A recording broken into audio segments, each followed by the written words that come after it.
Au Niger, environ 13% de la population souffre de malnutrition chronique.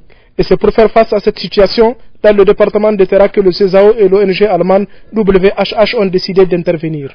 Pour un coût d'environ 1 588 630 €, le projet de réhabilitation des moyens de subsistance des populations de la région de Tillabéri au Niger, durement affectées par l'insécurité alimentaire, cible 3 communes des départements de Terra et de Bankilari.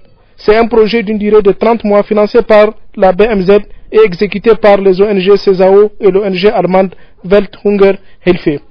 Pour montrer l'intérêt qu'ils accordent à ce projet et son importance pour leur population, les autorités communales et préfectorales des deux départements ont rehaussé de leur présence la cérémonie de lancement officiel tenue à Terra le mercredi 7 novembre 2012. Profitant de cette occasion, les différentes autorités ont renouvelé leur disponibilité et leur engagement à œuvrer aux côtés du CESAO et du WHH pour atteindre les objectifs assignés à ce projet. Selon les responsables de ce projet, il a la particularité de mener des activités d'urgence et des activités de développement. Pour ce jour, c'est un jour mémorable pour nous parce qu'il s'agit du jour de lancement de notre projet, le NER 1007 en août, qui est le deuxième projet que nous avons déjà exécuté à Terra dans le cadre du financement de BMZ. Nous l'avons déjà fait pour le NER 1004 et c'était une suite logique de ce projet qui a abouti à ce projet de NER 1007.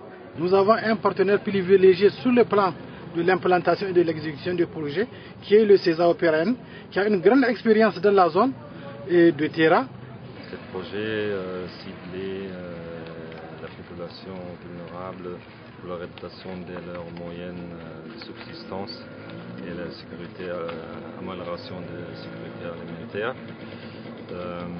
Ce projet a une durée de 30 mois, ça veut dire de juillet 2012 jusqu'à décembre 2013. Et nous avons un partenaire d'implémentation, c'est CESAO PRN.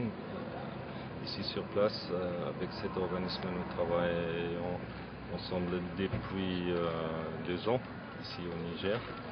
Et ce projet, c'est un projet financé par le volet d'assistance pour l'urgence, mais avec une perspective de développement. Et les activités sont la distribution de semences pluviales et maraîchères, mais aussi des phases pilotes comme l'implémentation d'autres espèces comme des chèvres laitières pour renforcer aussi la nutrition locale et aussi éventuellement le rendement des familles, mais aussi créer une protection des terres contre la désertification, comme la récupération des terrains, des terres arables, mais aussi pour le pâturage, avec les moyens de cash for work qui créent aussi quelques emplois. Aujourd'hui, nous nous sommes réunis pour le lancement officiel du projet NER 1007, sur le projet de réhabilitation des moyens d'existence pour les populations durement affectées par les sécurités alimentaires au niveau de la région de Tillabéri. Et le projet intervient spécifiquement dans les communes de Kokoro, Bankilari et Gorol. Les cibles directes de ce projet, ce sont surtout les ménages vraiment les plus durement affectés et qui seront sortis suite à des ciblages vraiment qui seront co-exécutés par les différents acteurs. Le schéma des acteurs dans ce projet, on a des acteurs à plusieurs niveaux.